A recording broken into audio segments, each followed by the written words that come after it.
तो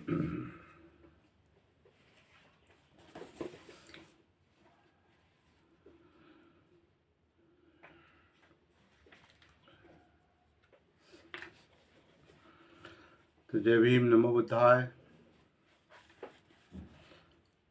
कल से हमने खंड 5 का पार्ट 1 देखा। हमने कल से हमने खंड 5 शुरू किया है और कल शाम को हमने पहला भाग देखा, वो है संघ।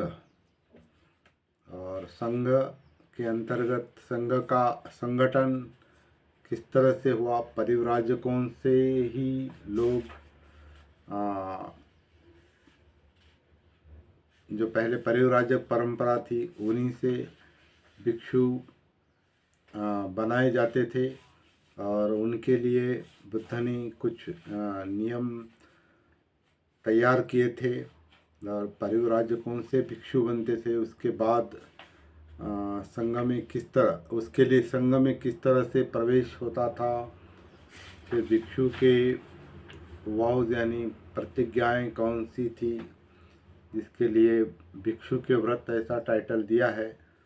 तो वाउज यानी प्रतिज्ञाएं मतलब क्या, कैसे भिक्षु जीवन जीने का संकल्प और प्रतिज्ञाएं भिक्षु करते थे, ये बताया है। फिर सांघिक नियमों के संबंधी दोष, भिक्षु और प्रतिबंध, भिक्षु और शिष्टाचार के नियम, भिक्षु और अपराधों का विचार यानी कन्फेशन, अपराध, भिक्षु और अपराधों का विचार और भिक्षु और अपराध स्वीकृति यानी कन्फेशन। इस तरह के मुद्दे हमने कल देखे हैं। एक मुद्दा बहुत इम्पोर्टेंट लगा कल का, भिक्षु किसी दूसरे का, व्यक्ति का या किसी सिस्टम का उत्तराधिकारी नहीं होता। भिक्षु केवल धम्म का ही दायाद हो सकता है, धम्म का उत्तराधिकारी हो सकता है। मतलब धम्म ही उसके जीवन का आधार है, निब्बाण के लिए वो प्रयास करेगा। इस तरह से भिक्षु की संकल्पना बुद्ध के मन में थी और उस तरह के भिक्षु उस समय तैयार हुए और कई सारे अरहत हो गए, निब्बाण प्राप्त हो गए। उसका कारण एक ही था कि वो धम्म के दायाद थे, धम्म के उत्तराधिकारी थे। किसी दूसरे व्यक्ति के, गुट के या राजा के या राजनीतिक पुरुष के, किसी व्यापारी के या किसी संघ के, संगठन के उत्तराधिकारी वो नहीं थे। वे उत्तराधिकारी थे केवल धम्म के। मतलब धम्म के मार्ग पर जो है वही भिक्षु है और वही धम्म का प्रचार कर सकता है।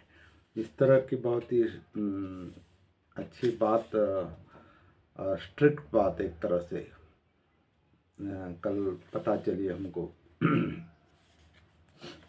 आज वैसा है नहीं, वो देखने का मुद्दा है, अवलोकन करने का मुद्दा है।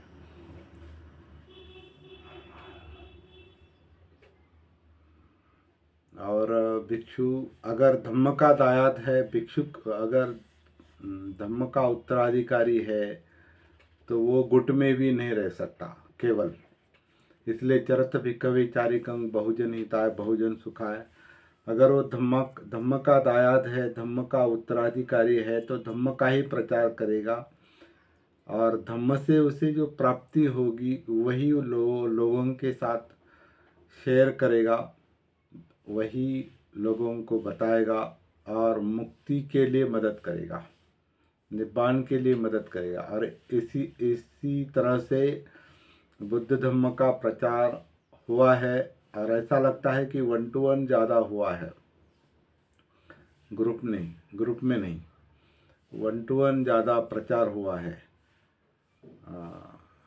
तो वो आदर्श परिस्थिति आज निर्माण करना संभव है क्या, ये भी देखना जरूरी है। बाबा साहब ने जो नए प्रकार का धम्म सेवक चाहिए, ये जो कहा है धम्म स्वीकार के दिन और पहले, हमें नई राह मिली है, नए प्रकार के धम्म सेवक की आवश्यकता है। इस तरह के बाबा साहब के जो मत थे और आदेश थे, इस पर विचार होना अभी जरूरी है, तभी धम्म का कोई भवितव्य हो सकता है। मतलब केवल परंपरा चलाना, भिक्षु परंपरा चलाना, या केवल अभी अगला जो मुद्दा वही है कि भिक्षु बुद्ध की कल्पना क्या थी, संकल्पना क्या थी भिक्षु बनाने के पीछे। तो बुद्ध की आदर्श भिक्षु की कल्पना, इस पर ही आज का ये टाइटल है, और ये 5वें खंड का दूसरा भाग है। और इसमें ज़्यादातर धम्मपद के तन्नावज्ञों से कुछ गाथाएं ली है, और उसके आधार से भिक्षु के गुणधर्म और विशेषताएं बताई है कि आदर्श भिक्षु कौन। बुद्ध ने स्वयं ही भिक्षुओं को कह दिया था कि वे भिक्षुओं को किस रूप में देखना चाहते थे। उन्होंने कहा था, बिना संयम और सत्य के अपने आप को चित्तमलों यानी काषायों से परिशुद्ध किए बिना जो काषाय वस्त्र यानी चीवर धारण करता है, वह काषाय वस्त्र धारण करने का अधिकारी नहीं है, काषाय वस्त्र धारण करने के योग्य नहीं है। मतलब कपड़े पहनना, केवल चीवर पहनना, ये भिक्षु बनने का निकष नहीं है। तो चित्त मलों से परिशुद्ध होने का वो प्रयास करता है, तभी वो काषाय वस्त्र धारण करने का अधिकारी है। किंतु जो संयम और सत्य से युक्त होकर अपने आप को चित्तमलों से, काषायों से परिशुद्ध करके काषाय वस्त्र धारण करता है, वही चीवर या काषाय वस्त्र धारण करने का अधिकारी है, काषाय वस्त्र धारण करने के योग्य है। एक एक मुद्दा है, एक एक गाथा है, एक एक मुद्दा है। अगला जो मुद्दा है चौथा, एक आदमी केवल इसलिए भिक्षु नहीं कहला सकता क्योंकि वह दूसरों से भिक्षा मांगकर खाता है। जब वह धम्म को सम्यक प्रकार से ग्रहण करता है, मतलब धम्म का दायाद होता है, धम्म को सम्यक प्रकार से ग्रहण करता है, वही भिक्षु कहला सकता है। जो शीलवान है, श्रेष्ठ आचरण करता है, ब्रह्मचारी है, जो सावधानी पूर्वक संसार में विचरता है, जागृति पूर्वक संसार में विचरता है, वह निश्चय से भिक्षु कहलाता है। मतलब सती जागृति, ये भी बुद्ध का मूल एक साधना का विषय होना चाहिए। हे भिक्षु, न नियमों के पालन मात्र से, न बहुश्रुत यानी अध्ययन होने मात्र से, न ध्यान लाभ मात्र से, और न एकांतवास मात्र से कोई उस विमुक्ति को प्राप्त कर सकता है। मतलब विमुक्ति, दुख मुक्ति केवल नियमों के पालन से नहीं मिल सकती, बहुत अध्ययन करता है, बहुश्रुत है, इसलिए नहीं मिल सकती, केवल ध्यान करने से नहीं मिल सकती, एकांतवास से नहीं मिल सकती। उस विमुक्ति का आनंद अनार्य जन, पृथक जन, साधारण लोग कभी उठा ही नहीं सकते। हे भिक्षु, जब तक आश्रमों का यानी चित्तमलों का लोभ, द्वेष और अविद्या, अजागृत अवस्था इन आश्रमों का क्षय न कर ले जब तक कोई भिक्षु, तब तक तू विश्वस्त होकर निश्चिंत मत बैठ। इस तरह का वो आदेश है बुद्ध का भिक्षु को। जो भिक्षु वाणी को संयत रखता है, जो भिक्षु वाणी को संयत रखता है, जो बुद्धिमान पूर्वक और शांति पूर्वक बोलता है, जो धम्म का अर्थ समझता है, उसका बोलना मधुर होता है। जो धम्म में निवास करता है, धम्म में रहता है, धम्म में जीता है, जो धम्म में आनंदित रहता है,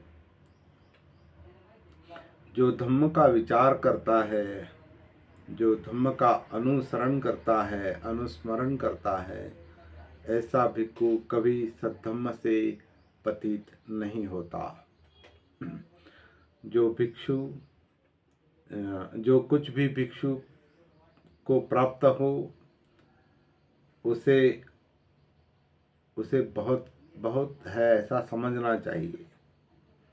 उसे किसी दूसरे की ईर्ष्या नहीं करनी चाहिए। एक भिक्षु जो दूसरे की ईर्ष्या करता है, उसे कभी चित्त की शांति नहीं मिल सकती। जो भिक्षु थोड़ा मिलने पर उसे बहुत समझता है, और जिस भिक्षु का जीवन पवित्र तथा प्रमाद रहित है, अप्रमाद रहित नहीं, प्रमाद रहित है मतलब जागरूक है, जिसका जीवन पवित्र है और जागरूक है, उसकी लोग प्रशंसा करते हैं। जिसकी नाम रूप से तनिक आसक्ति नहीं, नाम रूप यानी ये काया और मन, बॉडी माइंड, नाम रूप, जिसकी नाम रूप में तनिक आसक्ति नहीं है, जो किसी वस्तु या व्यक्ति के न रहने पर तनिक सोच नहीं करता, वही यथार्थ में भिक्षु है। जिस भिक्षु के हृदय में करुणा है, मैत्री है, जो बुद्ध के शासन में प्रसन्न है, वही निर्वाण को प्राप्त करेगा। आश्रव यानी चित्तमल के क्षय से प्राप्त होने वाले सुख को भिक्षु प्राप्त करेगा। हे भिक्षु, इस जीवन रूपी नौका को हल्का कर डाल, हल्का कर दे। हल्का कर देने से इसकी गति तेज हो जाएगी। राग और द्वेष के बंधन को काट देने से तू निर्वाण के अभिमुख हो जाएगा। तो मुख्य बात यही है कि इस जीवन रूपी नौका को हल्का कैसा करेंगे, वही निब्बाण की अवस्था है। और जो हल्का होता है उसकी गति तेज होती है, मतलब वो जड़त्व, उसमें जड़त्व नहीं रहता, इनर्शिया नहीं रहता, भारीपन नहीं रहता, आलस्य नहीं रहता, थीन विद्या अवस्था नहीं रहती, क्योंकि वो राग और द्वेष के बंधन को काट देता है और निर्वाण के अभिमुख हो जाता है। आगे कहा है, 14वां मुद्दा है, 5 बंधनों को काट दें, 5 को छोड़ दे, 5 से ऊपर उठ जा। एक भिक्षु जिसने 5 बंधनों से मुक्ति प्राप्त कर ली है, ओघ तीर्ण कहलाता है, मतलब जो बाढ़ से बाहर आया है, ओघ से बाहर आया है, अर्थात बाढ़ से वो बचता है। जो बाढ़ मृत्यु की ओर ले जाती है इस नाव को, और वो बाढ़ जो है 5 बंधनों की, अभी ये जो 5 बंधन हैं, 10 संयोजन या पंच निवरण कामछंद व्यापार थे निमित्त उद्धच कुकुच विचिकित्सा या 10 बंधनों में से कामछंद क्या सत्काय दृष्टि विचिकित्सा शीलरत परामर्श कामछंद व्यापार रूप राग मान पटीक और इस तरह से अविद्या तक के जो 10 बंधन हैं, तो इस तरह से बंधनों को जो काटता है, बंधनों को छोड़ता है, बंधनों से ऊपर उठ जाता है, वही बाढ़ से बचता है।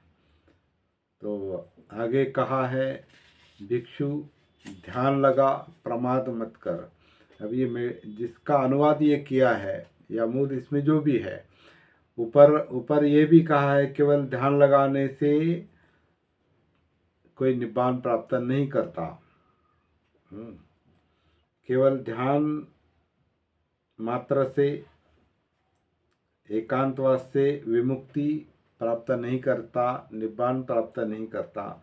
यहाँ भिक्षु ध्यान लगा प्रमाद मत कर।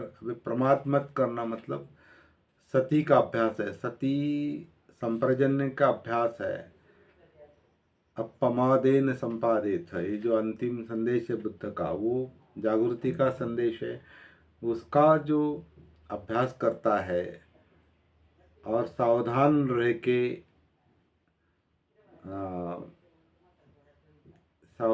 के चित्त को काम सुखों से मुक्त करता है, वही भिक्षु है। वही आदेश बुद्ध ने उसको दिया है। जो प्रज्ञावान नहीं, जो ध्यान नहीं लगा सकता, फिर से कुछ बातें ऐसी, क्योंकि जब तक अपमाद नहीं, जब तक जागृति नहीं, तब तक प्रज्ञा नहीं। तो जो प्रज्ञावान नहीं वो ध्यान नहीं लगा सकता, जो प्रज्ञावान नहीं वो जागृत नहीं हो सकता। तो इस क्रम को पहले सती आती है, जैसे सप्तबुद्ध्यांग में भी पहले सती आती है, जागृति आती है, सतिपट्ठान आता है। अपमादेन संपादित में भी जागृति आती है, सती संप्रजन्य आता है, और फिर प्रज्ञा प्राप्त होती है। तो इस क्रम को जैसे अनुवाद किया है वैसे प्रैक्टिस का मुद्दा है या नहीं, ये विचार करने की बात है। भिक्षु जब अपने एकांतवास में प्रवेश करता है, जब उसका चित्त शांत होता है, जब उसे सद्धम्म का साक्षात्कार होता है, उसे दिव्य सुख का अनुभव होता है। वही पहले गाथा से इसकी तुलना करके इसको वेरीफाई करना चाहिए प्रैक्टिस के लिए। और एक बुद्धिमान भिक्षु के लिए यही प्रगति क्रम श्रेष्ठ है। अब ये जो सारी बातें भिक्षु को बताई है वो वैसे हर धम्माचरण करने के लिए लागू होती है। जो कोई जागृति का अभ्यास करेगा, वो चिवरधारी हो या सफ़ेद कपड़े वाला हो, या कपड़े से कोई संबंध नहीं है, क्योंकि ये काया वेदना चित्त मनोधम्म ये कपड़े के अंदर के शरीर में है, काया में है, वो कपड़ों में नहीं है। तो ये भले ये बातें भिक्षु के लिए कही गई है, लेकिन वो हर उस व्यक्ति के लिए है, वो जो धम्म का दायाद बनना चाहता है, धम्म का अनुसरण करना चाहता है, जागृति का अभ्यास करना चाहता है, अपमाद का अभ्यास करना चाहता है, सती संप्रजन्य में रहना चाहता है, सतीपट्ठान में चलना चाहता है, उसके लिए ये सारे नियम लागू होते हैं। और ये भिक्षु से अपेक्षाएं थी बुद्ध की। तो अभी परिस्थिति बदल गई है। जो भिक्षु के लिए है वो कोई सीरियसली प्रैक्टिस करने वाला मनुष्य भी उसे अपने लिए लागू कर सकता है। तो एक बुद्धिमान भिक्षु के लिए यही प्रगति क्रम श्रेष्ठ है। इंद्रिय संयम, संतोष, प्रातिमोक्ष के नियमों का पालन, पवित्र और अप्रमादी मित्रों की संगति। अगला मुद्दा है, जो भिक्षु भिक्षाजीवी होगा, जो अपने कर्तव्य पालन में प्रमाद नहीं करेगा, वह प्रीति प्रमुदिता की बहुलता में दुख का अंत कर सकेगा। हे भिक्षु, अपने से अपने को उत्साह निर्माण कर, अपने से अपनी परीक्षा, खुद अपनी परीक्षा कर। और जाहिर है वो परीक्षा केवल सती जागृति से, काया वेदना चित्त मनोधम्म की परीक्षा जब तक नहीं होती तब तक वो उत्साह भी वीर्य, जिसे वीर्य कहा है, क्योंकि जैसे सप्तबोध्यांग में सती और धम्म विजय के बाद वीर्य और प्रीति यानी उत्साह की अवस्था है, तो सती के बिना वो संभव नहीं, जागृति के बिना वो संभव नहीं। और अपनी परीक्षा कर मतलब धम्म विजय है एक अर्थ से। जब तू आत्मरक्षित रहेगा, अपने आप की सुरक्षा करेगा, तो प्रज्ञावान होगा और सुखी रहेगा, क्योंकि अपना आप ही अपना स्वामी है। अत्त ही अत्तनो नाथो, हम ही अपने स्वामी हैं। अपना आप ही अपनी गति है, इसलिए अपने आप को उसी तरह काबू में रख जैसे व्यापारी अच्छे घोड़े को काबू में रखता है।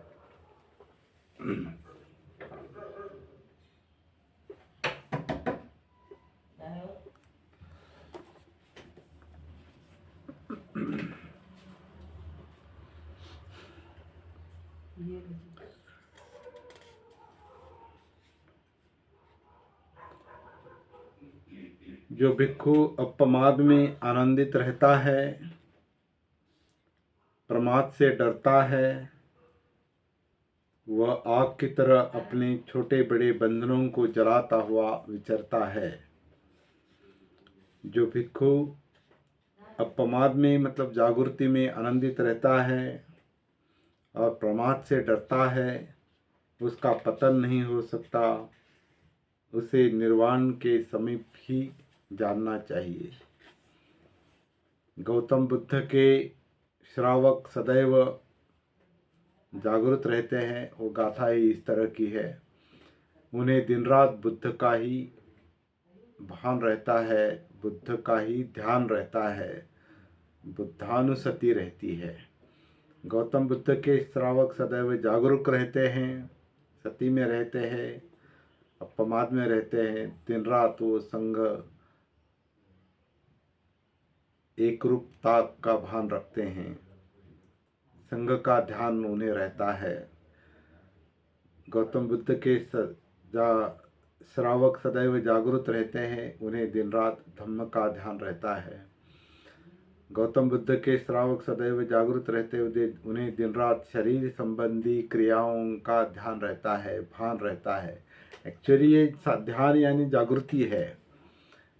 जागृति के अर्थ से बुद्ध ने ध्यान का शब्द इस्तेमाल किया। ध्यान इज नॉट वन पॉइंटेड, एकाग्रता के लिए नहीं, केवल एकाग्र, एक अंत तक जाने के लिए नहीं है।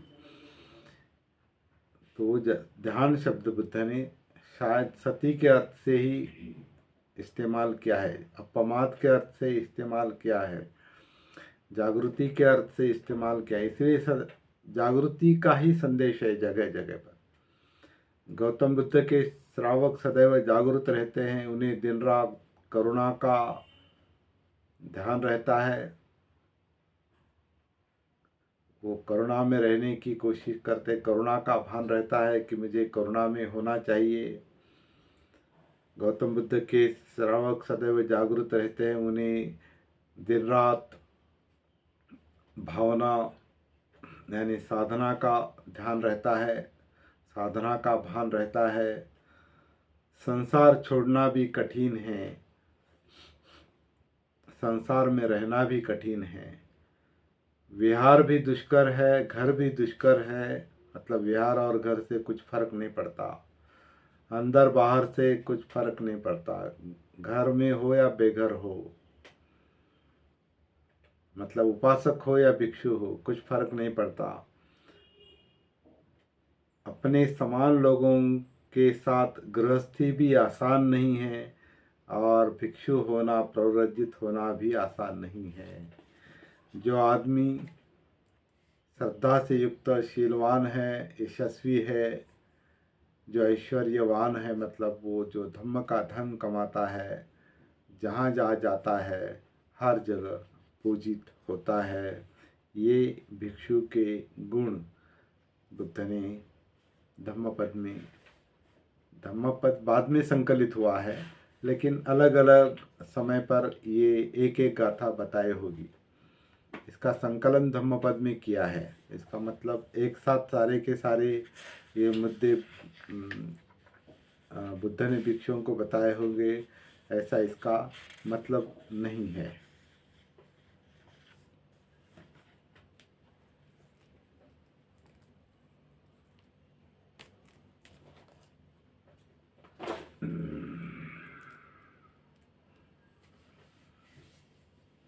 तो शायद आज का रिकॉर्डिंग ठीक नहीं रहा होगा।